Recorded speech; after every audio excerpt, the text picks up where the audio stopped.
So what is it about IEP and why is it so important to the education of persons with disability?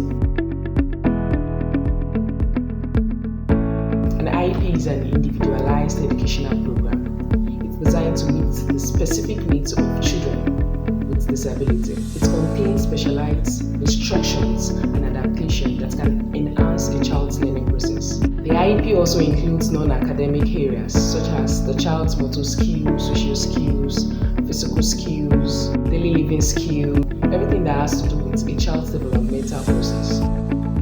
After it has been identified that a child has a disability, an assessment program will be conducted to assess a child's present performance in relation to their needs. These needs include their likes, their dislikes, their strengths, their weaknesses, their worries, every strength and disability that has to do with a child's developmental process will be assessed. This assessment program helps us to plan individualized educational program. It's the first process of planning an IEP. So to plan an individualized educational program, there's a need for us to firstly set a goal, a SMART goal. The goal must be specific, measurable, achievable, realistic, and time-bound. The SMART goal is planned using the results of the assessment program conducted initially. Firstly, there's a need to understand, there's a need to know that an IEP involves the current level of a child's skill, the set goal, the strategy, the means of achieving this goal, and the evaluation process. The SMART goal is planned using the results of the assessment program.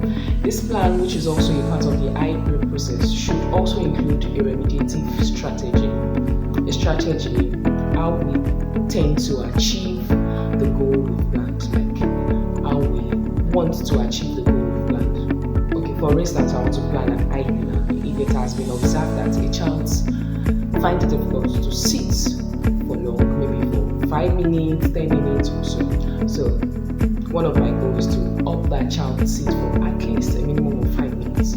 So one of the things I need to include in my plan, in my goal, is to include the strategy by which the child will be able to sit for that 5 minutes. Yes. So after planning the activities, that's okay. The child will be on, maybe I'll engage the child with different activities and all that. I need to know that one activity might not be enough for the child. Like one activity might not be enough for the child. And it has to be activities that capture the child's attention so that the child will be able to sit for 5 minutes, because that is our goal, to help the child sit for 5 minutes. So that's a strategy, that's a plan.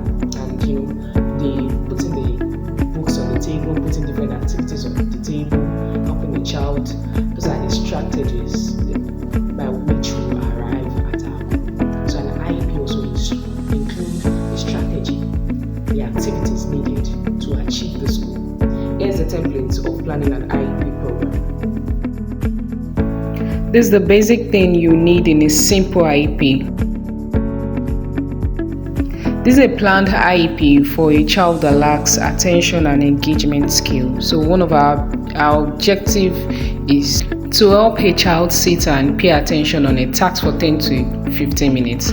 And these are the activities by which we want to achieve this objective here, like fixing of puzzle, training of beads, spotting, sorting of balls according to their colors.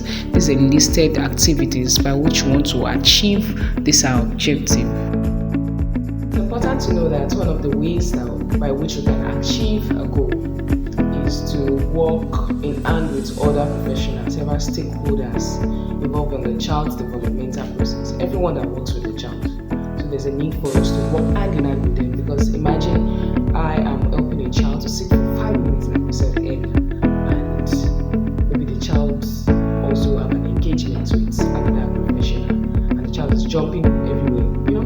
The professional does not know what I'm doing to help the child sit, and the professional does not know my plan, my goal. So the professional cannot help towards achieving this goal. So there's a need for us to carry other professionals involved in this program, and most especially to carry along the parents or the guardians, so that this goal can actually be achieved. An IEP is planned by the collective work of professionals that work with the child, which includes the special educator, the general education teacher, the occupational therapists, the physiotherapists, the parents, the guidance, the caregiver, everyone that has to do with, that works with the child, everyone that has to do with the child developmental processes can be involved in planning the individualized educational program. So in conclusion, a smart and achievable goal can be planned, can be achieved